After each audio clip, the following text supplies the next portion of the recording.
You don't know what anyone thinks about you. And very likely, no one's thinking about you.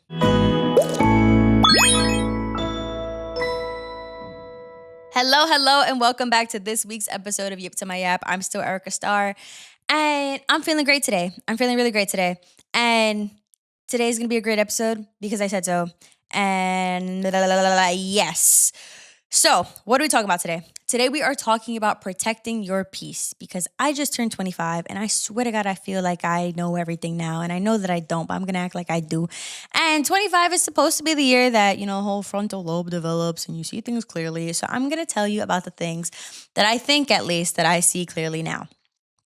So, before I talk about 25, I just want to say something that it's just a little thing that I notice every year on my birthday.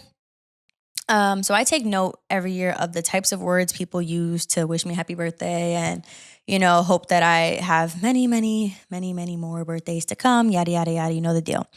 And for my 24th birthday, everyone said, like, it was just such a recurring theme for everyone to say, you're such a light. They kept saying that. You walk into any room and, like everybody notices you, you're such a light, you bring nothing but positivity to all the people you speak to. And it was really nice. Really, really nice. And I don't know. That was a really warm year. And then I noticed that when I turned 25, something that everyone told me was, or at least not that they told me, but that they felt the need to address in some way, shape, or form, was that I'm a really hard worker.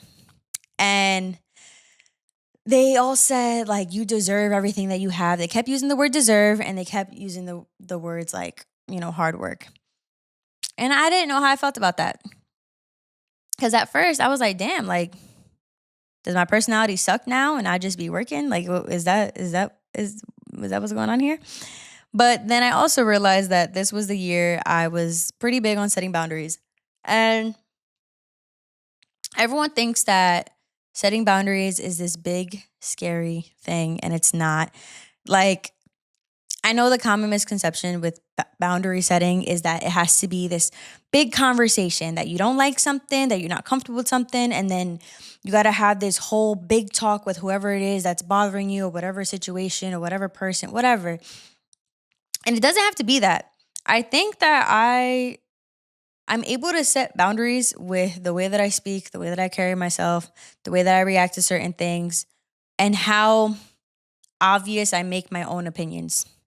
Because I notice people don't say certain things around me because they know that I'm going to say something about whatever it is they're talking about. Like, they're just, I don't know, just certain topics that people just know, like, Erica's going to rip you a new one if you dare bring that up.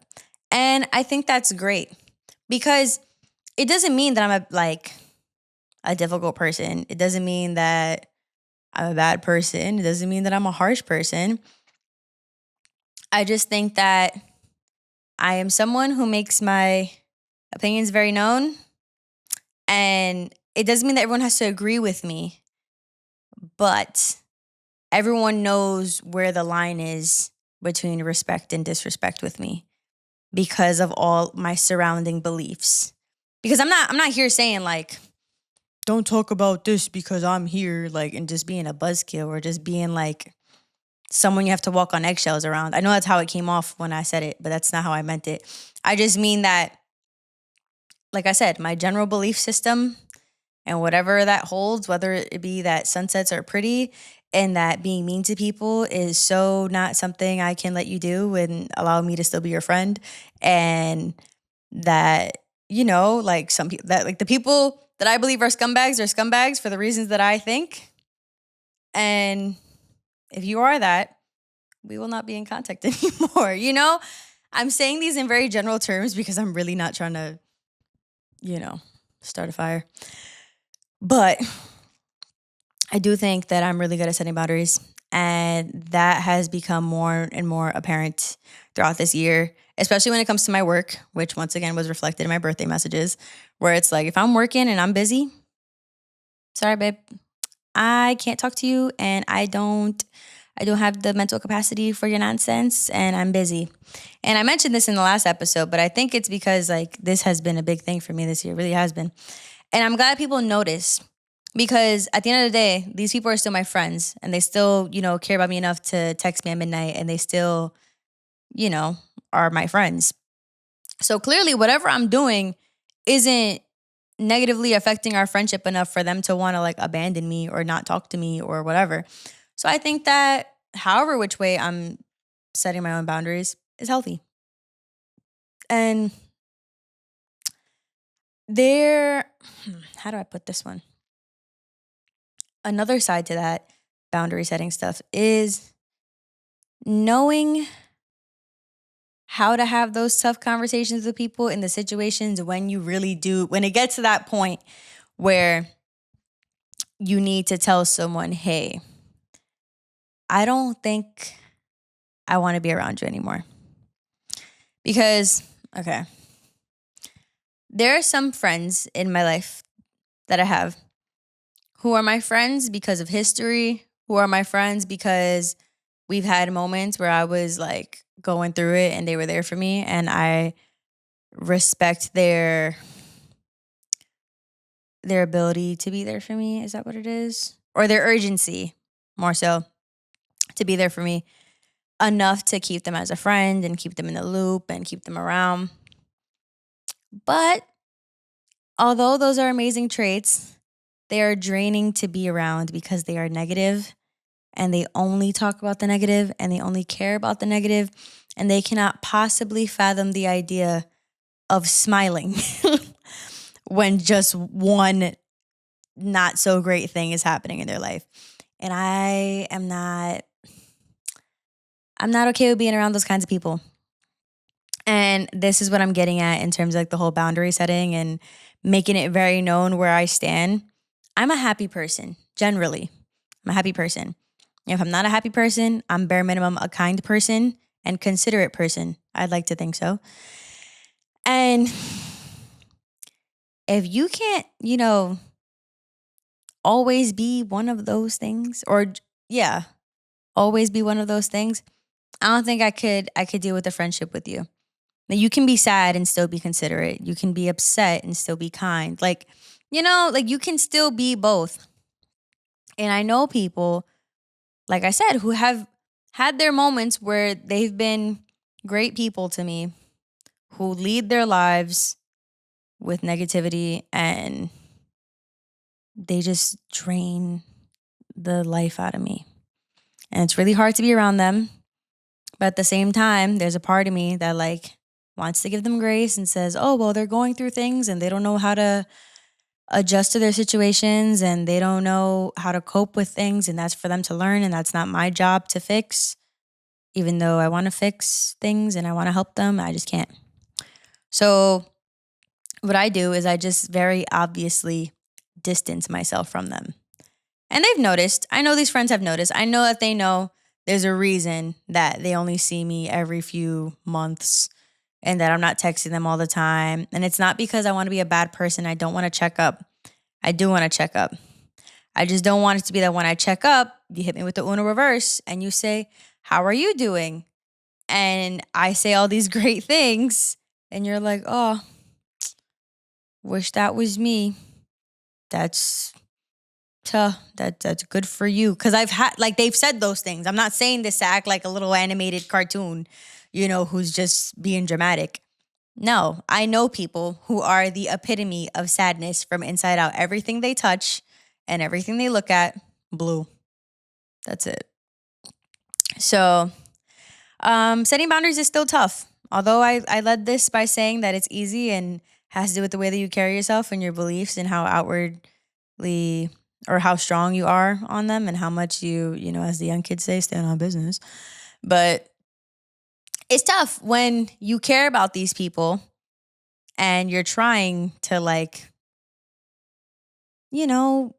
see the good. You know what this sounds like? It sounds like a really bad boyfriend. It sounds like you see the potential and they're just not living up to it. I think it's okay to give that grace to friends. To men, no. But to friends, yes. but you have to know how without draining yourself. And that is a really tough line for me to walk on. But I think I've mastered it. I think I've mastered it at 25. So yeah. So enough about the sad and negative people. I surround myself with people who shed nothing but light, love, and warmth on me. I love it. It's so nice. I now have friends who regularly hang out, who I see on a very regular basis. And I'm not sure if I spoke about this in the last podcast, but if I did, I'm going to say it again because I believe it. I saw this thing. It was like a movie scene somewhere, and a guy had asked a girl, like, oh, like, why do you marry? And, oh no, the girl had asked the guy, why do you marry? Like, why do people get married? He's like, oh, because you love someone. And she was like, no, it's because you need someone to witness your existence. And with companionship comes someone witnessing your existence, whether that be the good things, the bad things, or the in-betweens. Like, it's almost as if your life isn't worth living unless someone else is witnessing you happen. It's almost like the whole, if a tree falls in the middle of the forest and no one's around to hear it, did it make a sound? And when it comes to the way that movie described marriage, I was like, that makes sense. And I think that that's what I look for in my friends. I like going through life and living and being happy and being sad and being upset and all that with friends who will listen, who will just be around, who are just there. Like, honestly, I don't have to vent to them. I don't need to tell them all the things that I'm feeling because they're not my therapist. But it's nice, to just have people around. Like, I don't think a lot of people find it so hard to just admit that. And I don't think it is. I think it's so great to have people around and to know you and to reference things from your past because they were there for it. Like, it's just so nice to be present in people's lives and exist. I don't know. I get into these rants all the time because I don't think people appreciate just the general, like, thing of humanity. But I don't know. I'm getting real hippy dippy right now. Anywho, just to go on a little side note, on my birthday, my boyfriend had all my friends go around in a circle and talk about little stories and things that they love about me and all that stuff. And I just wanted to tell you guys some things I learned about myself that day. One is that I know how to check my friends. And I thought that was really sweet that I am the one who holds my friends accountable. Or if they don't have, or if they have, let's say, a handful of friends and they had to pick one that they know would keep them in check for whatever it be, whether it be going to the gym or just not texting that guy back, it's me. And I was like, I like that. Cool. I also learned that I'm the fastest one to text anyone back, which is crazy because I'm a busy human being, but I was thinking about it. If you text me, you're not texting me to get a response tomorrow. So yes, I'm going to respond. I didn't think that was that crazy, but it turns out I'm the fastest texter. And I'm like, I like that. I like being that person who you could be like, oh my God, bitch. And I'm like, what? So that was nice. The third thing that I really liked is that they brought up that I'm always me. They were like, I have a whole bunch of different sides to me, but I'm always me. Even if that means that I'm quirky and odd and strange at times. But they said that they were always sure that regardless, I'd still be me. And that was refreshing. That was nice. I don't know. Sometimes I get imposter syndrome where I'm like, am I not being myself? And I don't know. It's really weird. But I'm me. And then I had watched a bunch of my old YouTube videos recently. And my boyfriend had also watched them. And he was like, yo, you haven't changed. And for some people, that's a really bad thing. It's like, oh my God, I haven't changed since I was 17, 18. But the core parts of who I am that are funky and spunky, she's still there. She's going to be there for the rest of my life. And I think that's really sweet. But with that always being me, they felt the need to also tell me that they trust me with everything but the aux, because if you're in my house, I will play country music, and I don't think that's a problem.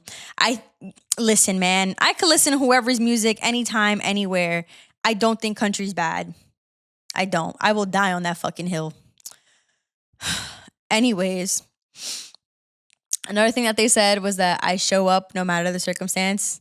And I thought that was really sweet because there are certain things that I do because it's what good friends do. Good friends show up, good friends are there for you, good friends laugh with you, good friends bring out the best in you. And I try to be that person for everyone. And I've always thought like every friend has their thing, right? Like every friend group has friends who like that one's always late or that one's always in a bitchy mood, but she's fine. That one's always, just going through it and acting like they're not. That one's always lying. That one's always hiding how they feel. Like everyone has their thing. I know I said a whole bunch of messed up things, but these are the things that you accept from people you love because that's just who they are. They're just certain things that people do and that's fine. And I always wonder what my thing was. Or like what's the thing that like people talk about after they leave my house? Like, everyone has a little debrief session or whatever. And apparently one is that like this is before my friends come to my house. They make sure one of them is gonna take control of the aux before they get there. And I said, wow. But another thing too is that they know that I'm always the friend that would host. And I was just like, that's cute. Like I feel like I'm like the family friend. Well, not family friend, but the friend who's family. And I really like that. Something else, back to the things that I feel like I've gained clarity on since I've turned 25, is that this 9 to 5 life is not for me. It's not. I was talking to some people and they were older than me. They were all probably like 10 years older than me.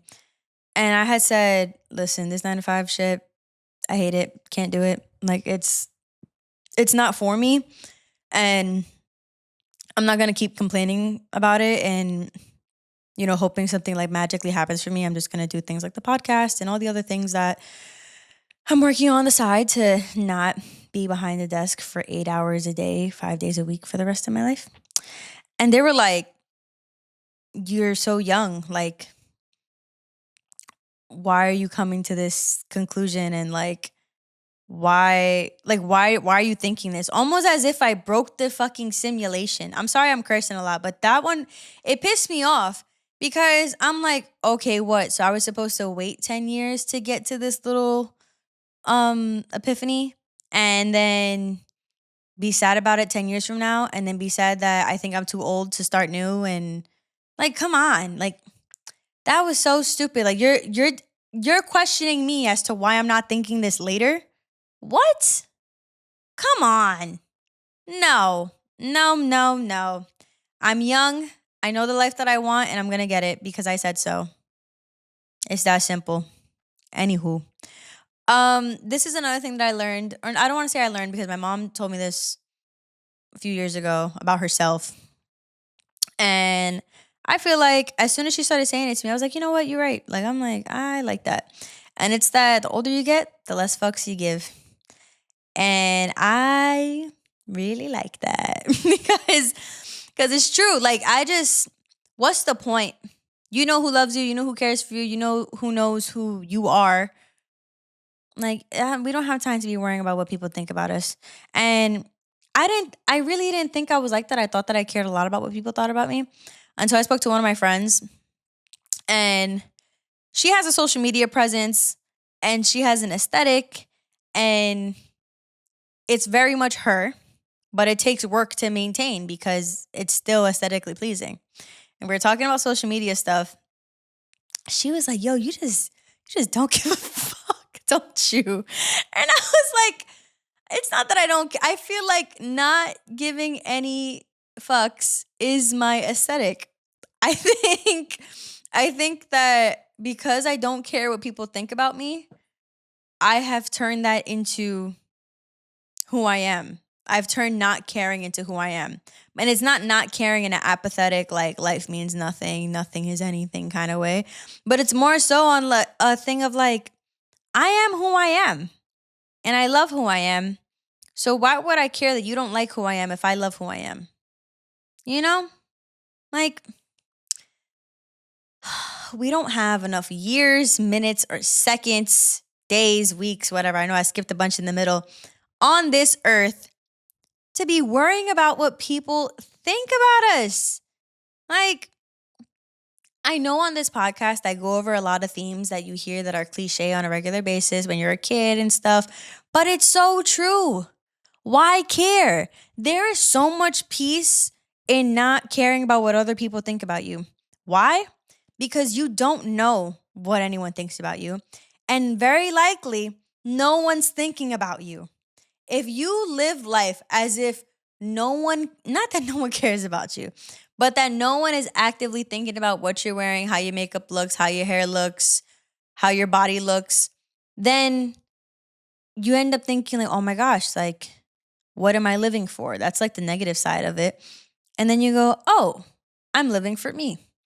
I care about how I look. I care about how my body looks. I care about the life that I live. I care, to stay hydrated and drink a glass of water every morning. Like when it all becomes about you, and this isn't in a self-centered way, but if the only person you're looking good for, working for, like just doing anything for is yourself, then you kind of don't have a reason to half-ass anything because you're doing it for you.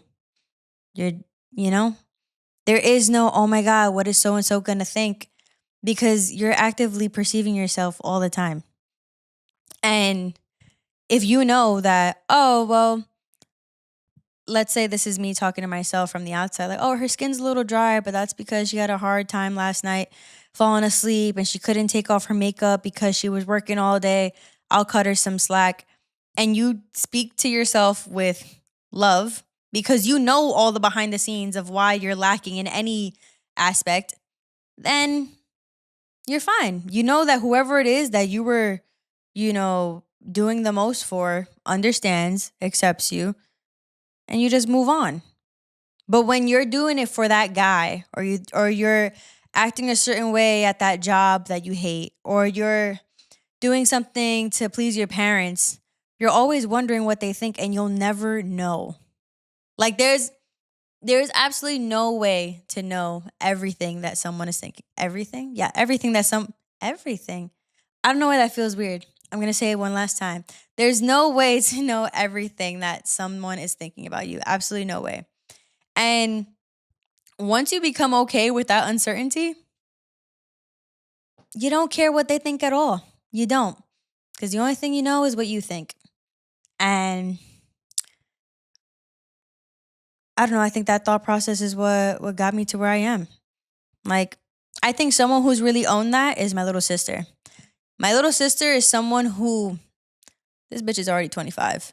Like, she's someone who I feel like owned that mindset so young. She just started high school. And like, I'm gonna do a little story time. She is, I don't know, I love her so much because so much of her is me. And I know that's narcissistic as heck to say, but she reminds me of me a lot. But she's me, but she's always like 5 years ahead. I remember this one time I went to go see her and I saw her backpack, and her backpack was a luggage. It was a whole damn carry-on. And I remember just looking at her, I was like, that's your backpack? Because I'm still trying to be supportive because like in all seriousness, I was in middle school. I know what kids think about the kid with the backpack. and, and it had wheels. I didn't mean to say that. I know what kids think about the kids with the backpack with wheels. Um, I'm not even gonna call it a backpack. This shit, it's hold on, I'm gonna get there. So I saw that and I was just like, oh, like that's your bag. She was like, yeah. And she knew what I was gonna say. She knew exactly what I was thinking. She goes, I don't care. She was like, I fit all my stuff in it, I fit all my snacks. I don't care. And I was like, wow. Like, there is no argument after that. Like, if she doesn't care, and the thing is, she's also aware, and I think that's part of it too. Like, I am aware of how odd I can seem to some people. I've accepted it, and then I don't care. That's it. So I know that when she had that bag, there was a part that was like, this is different. But I kid you not, that shit lasted 0.03 seconds in that little girl's mind because she really doesn't care. And I love that. I think that she is going to go so far because she doesn't care. Sometimes she cares too little, but I'm glad that she's got it in her to stand up for herself, and it's really nice, and I really like seeing it. That's a random little note. What I was going to say is that her bag That backpack with wheels is now my carry-on when I travel, which is absolutely insane. So effing insane. But I love that girl. Anywho, something that I feel like is within the same vein of everything that I've been talking about is finding peace in uncertainty. I think that's huge because, like I said before, you don't know anything. You don't know what people think about you. You don't know where your life is going to be a year from now. And I think it's about switching your mindset from like, what if this doesn't happen? What if I don't make these bills? What if I don't do this? And or what if I don't make it? And then it's like, but what if you do? Like it's literally a 50-50, and you're increasing your chances of getting to where you want to be by putting in the work behind it. Like there's absolutely no way that it's like you either get the job or you don't, and doing more on your resume and doing more like internships and stuff and putting yourself out there more doesn't increase your chances than doing nothing. You know?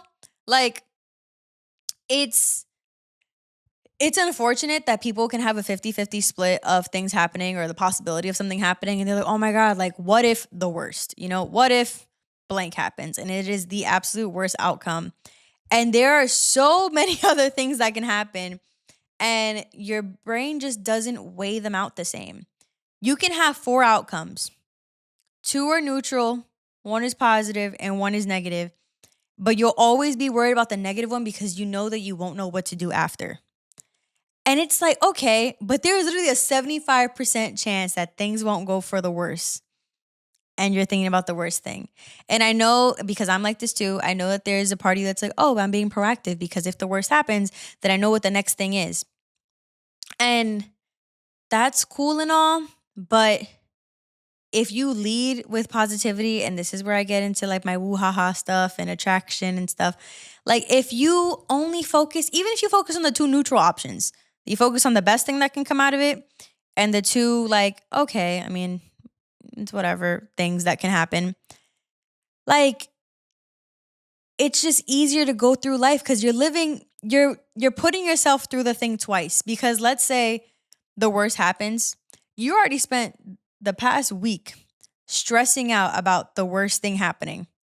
And then when it happens, that's an additional, let's say, week.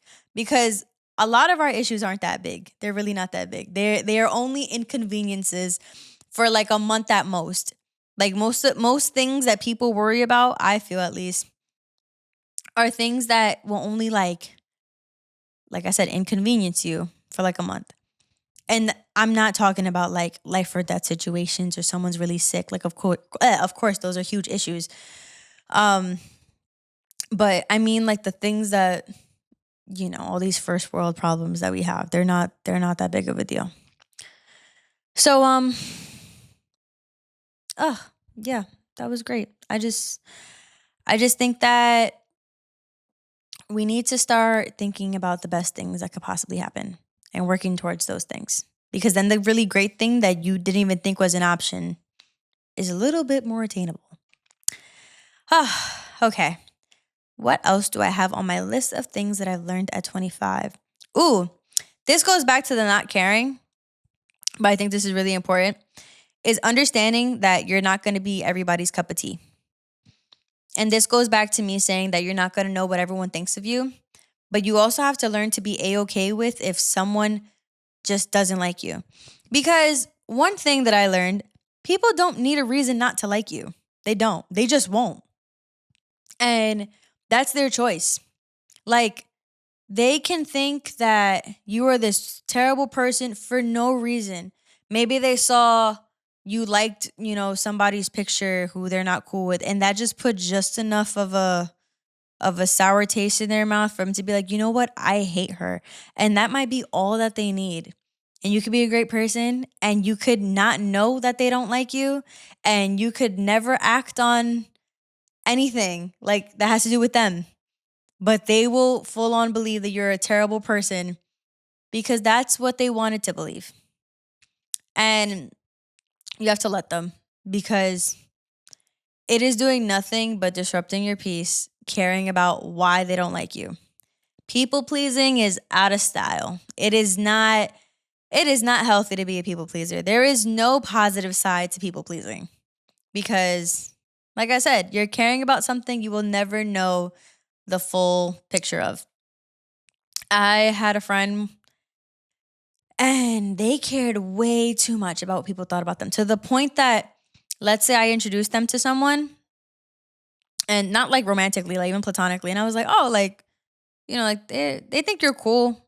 And I didn't say anything more if I didn't say like, oh, they thought you were great or they thought you were so impressive or they thought you were so funny. If I didn't say any of those things, they'd be like, that's it. Like they just think I'm cool. Like, why don't they think I'm like great? Because I feel like people pleasing, it's not like you could be a presentable person and be a generally likable person, but people pleasing is, I feel, the need for everyone to think the best of you. They need to think of you in the highest form of something.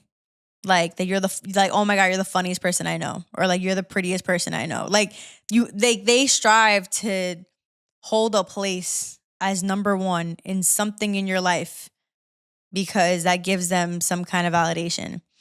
And you don't need that. You don't need that validation. If you know I'm a genuine person, you know that.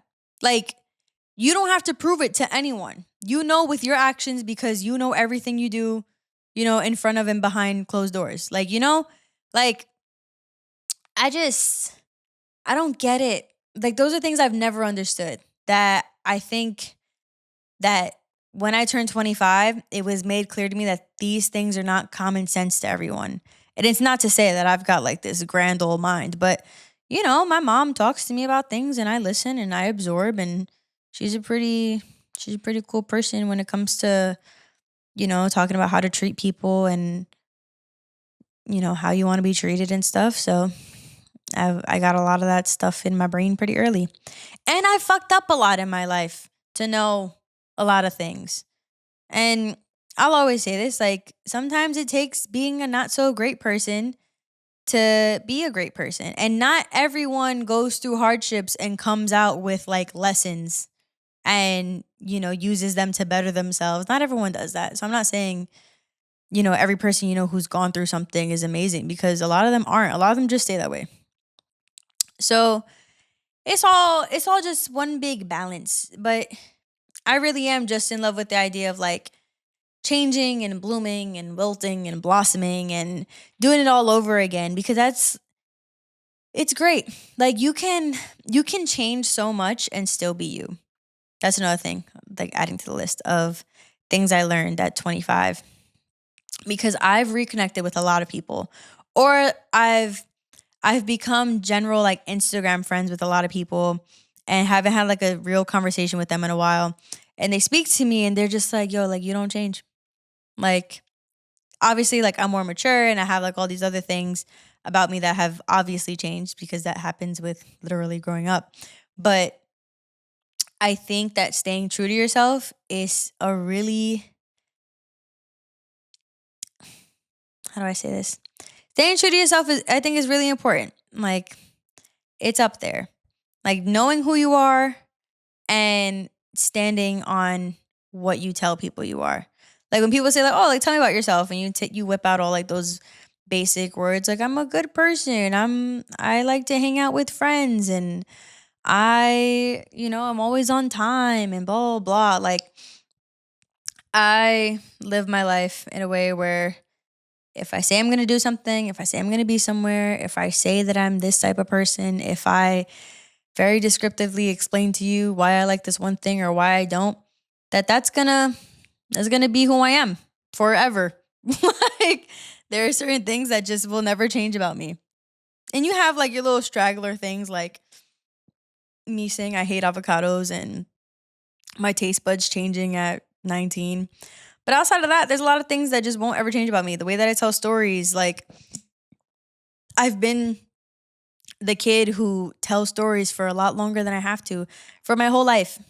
That's been me. And it reminds me of something that I posted on my 23rd birthday. It's this trending TikTok audio where it says like, "Oh, like I don't know what ages she said, but it's like I'm 24, but underneath that, I'm 23." And The parts of me, from when I was 5 are the ones that are still playful and giggly. And the parts of me that are still 1 are the ones that, make me cry at sad movies and stuff like that. Like, I think that is such an accurate uh, description of how you age. Like, it really is like the rings on a tree as it gets older and stuff. Like, you are your whole existence. And as you get older, you start owning it because it's yours. Like, your whole life is yours. And to own up to who you were in the past and who you say you're going to be and being who you are completely, I think is really important to just like getting through life. Life is hard. I'm not here to tell you that life is sugar and rainbows as much as, I act like it is. But I just act like it is because I say it is. Everything is what you say it is. Everything is about reframing and literally seeing the bright side of things. Like, I know that this all sounds like BS, but it's true. Like, there are so many issues that I've had when all it took was a gym session for me to think and really sit with my thoughts and be like, you know what? Like, why was I even stressed? Like, none of this is a big deal. Because a lot of our issues have to do with time and money. There's not enough hours in a day, and there's not enough money in your account, That's what it comes down to. And we spend all of our time trying to make money, and then we complain when we don't have enough time because we're spending it making money, and, it goes in circles. That's like the whole thing. But one thing is, like, when it comes to time, you can't control time. Like, I am a busy, busy person, and there have been times where I'm like, I'm really sleepy right now, and even though I'm supposed to record a podcast episode, like, I can't. I'm not gonna make my best work. There's not enough hours in the day. I need to be up early tomorrow. I'm going to bed because that's the right thing to do. And you realize all that time you spent stressing about doing something at the time that you had scheduled it for, like, it wasn't worth it because you ended up sleeping anyways. This is me talking to me, of course. And I ended up with more energy and with a brighter outlook on the podcast because I am talking about yesterday. Like, I was supposed to record this episode yesterday and I didn't because I ate a sandwich and my stomach was full and I was tired. And I was like, you know what? I got to be up really early. I have a lot to do at work. I have too much to work on and figure out. I need to go to bed. So here I am after my work day the following day with an alive face before I go to the gym. I was going to do it after the gym, which made no sense because I'm stupid for that. And I think that this is a really great episode so far. And if you don't think so, you're a liar. Anyways, so I wanted to think about what I wanted next year to be like for me, or at least what I want to learn by next year. And I think next year, I don't know. I have no idea. I just know that I want to be more me. And I know that I don't know what I'll learn by then because my life from 25 to 26 is really different from my life from 24 to 25. From 24 to 25, I didn't have a podcast.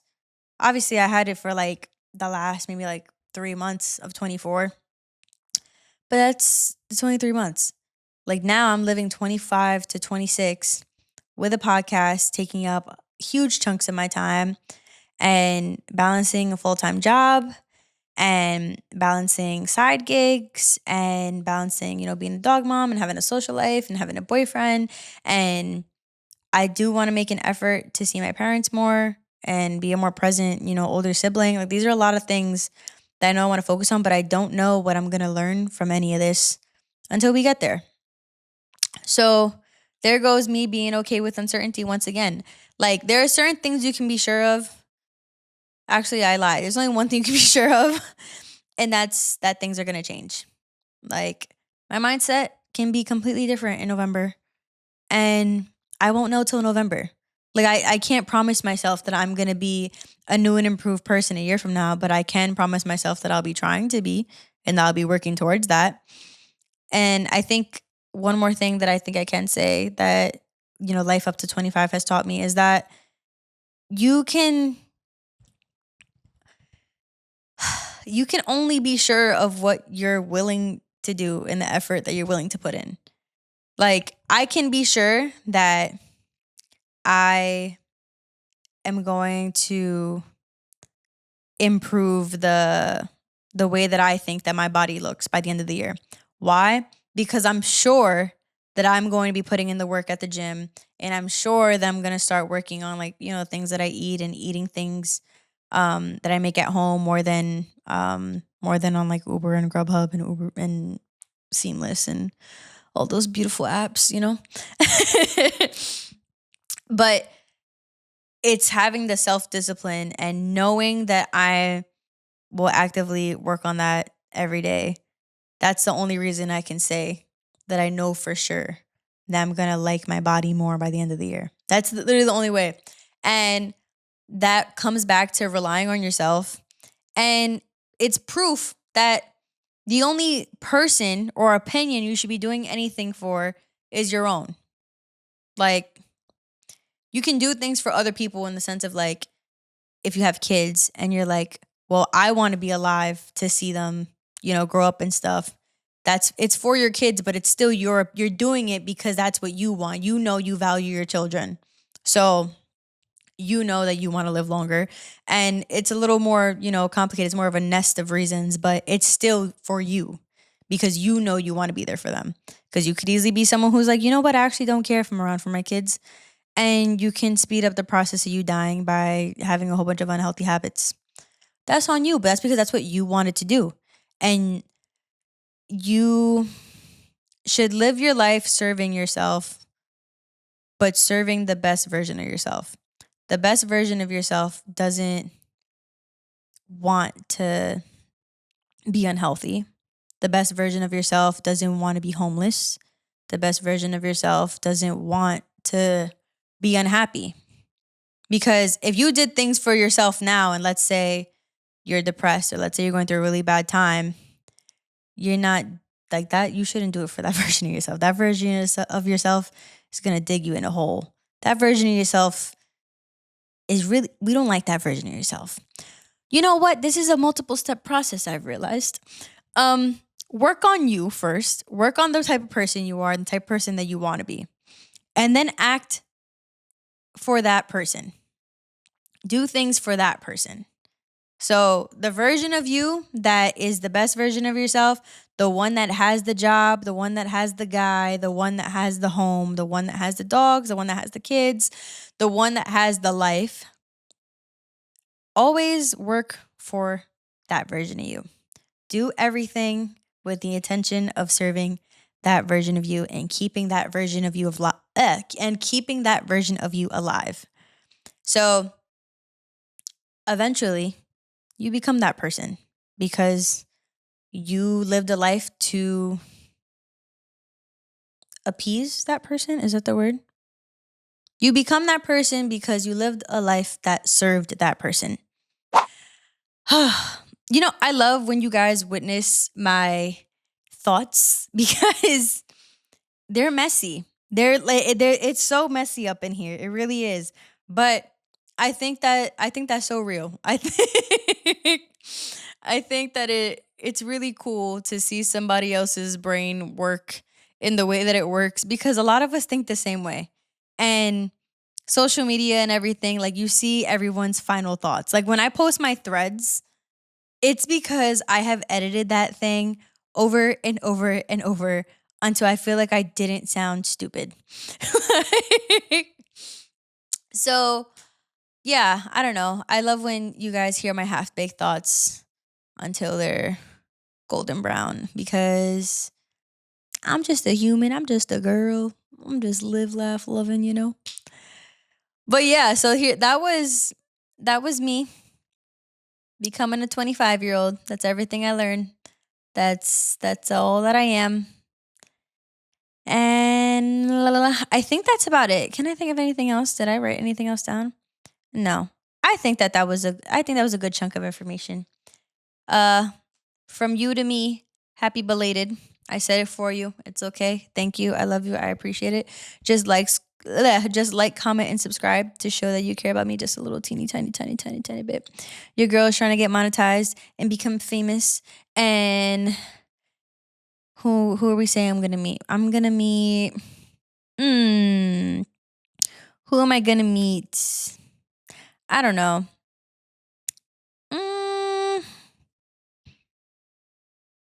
If you made it this far, comment comment a celebrity you think I should meet or that I'd like meeting if you think you know me so well. But yeah, please, like I said, like, comment, and subscribe. And thank you for watching. Thank you for listening. And I will see you next week. Bye.